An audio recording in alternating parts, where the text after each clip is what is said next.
Alright, what's up guys? This is Sam from Guitar Ramble. We're here with Singular Sound with Ellie, looking at the new Aeros Loop Studio. Aeros Loop Studio. Cool. Can you tell us a little bit about it? Yeah, it's the world's first visual looper, so you can see your loops as you create them. I think the best way to describe this is like a DAW inside a pedal, which is a DAW meets a looper. So, besides being visual, one of the things that sets it apart is this is the first looper actually meant for real songs.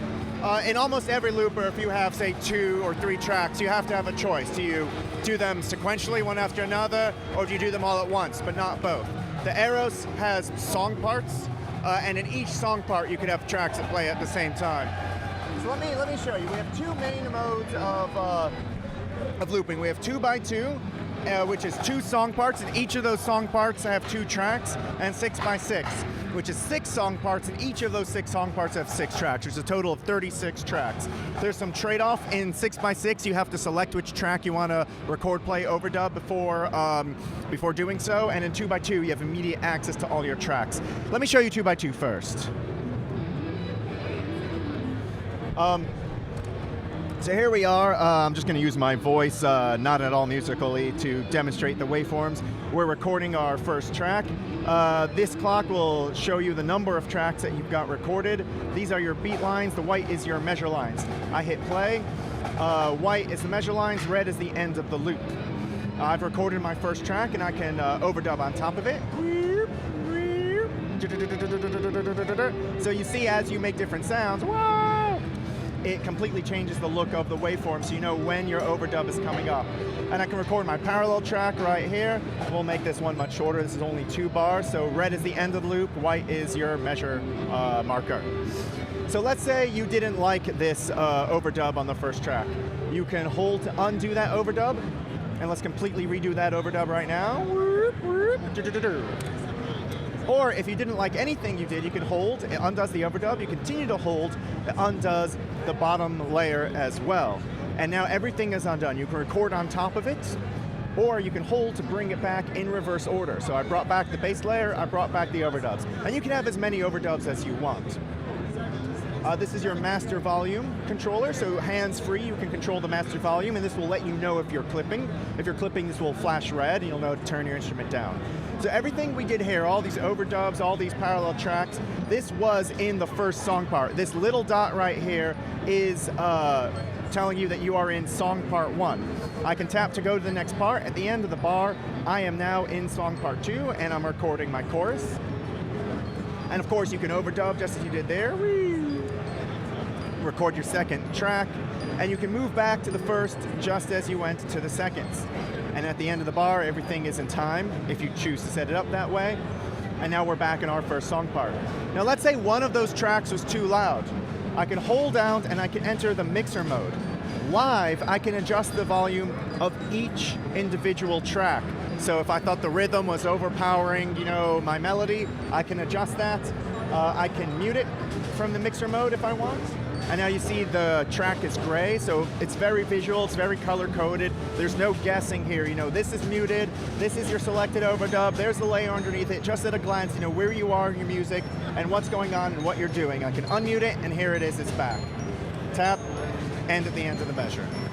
That was 2x2. Let me show you 6x6, which has a little bit more granular control, but a lot more capability. So it just really depends on what you're doing. By the way, this is the settings for the song. You can turn quantization off, you can adjust tempo, time signature, if there's a click, counting measures. If you don't know what any of these settings are, all you have to do is tap the question mark, and it explains exactly what the setting is. So you don't have to read a whole manual first to know what's going on. You can jump into it. If you want to change anything, tap the question mark. Okay, so here we are in 6x6. This is our first track. You can have up to 6 per song part. And I'm recording my second track. Now, to record another track, I can just tap the next track button. And at the end of the measure, it starts recording, and we have our third. So this button toggles between your tracks, toggle, toggle, and now I'm in track 2. Green is whichever one is selected. And I can overdub on top of that. and green is selected. Because remember, if I were to undo it or to mute it or whatever I'm going to do, green is telling you what track you're doing that on. Now you might be afraid, oh hey, I know that next track automatically records, but I want to go back to the first one. I don't want to automatically record. Well, it's fine, we have some forgiveness. You saw how it was recording and then it deleted as you went back to 1. That's because we know if you did less than 1.5 seconds of music, you did not intend to record that track, you just wanted to go back. So there's very few button presses, and it's very few mess ups. You can hit it before the end of the measure, you could be slightly late, you could start recording and then move and be like, it knows when you made a mess up, it knows when you didn't intend to do something, and so it keeps you in time much easier than any looper. So the green plus sign is to create a new song part. At the end of the measure, we're recording song part 2. Green plus sign, we record another one. And remember, each one can have 6 tracks. Each of those tracks, you have unlimited overdubs. And now we could go to any song part in any order. So we could create a new one, we could go back to 1, we could go to 2, end a measure, we're back in the first one where we started. So that's the basics. That's the basics of the Aeros Loop Studio. It goes much deeper. There's 2x2 mode, 6x6 mode. You could do freeform. You can make it that each track is synced to another track in terms of length. It has to be multiples, or maybe not if you want to do polyrhythms.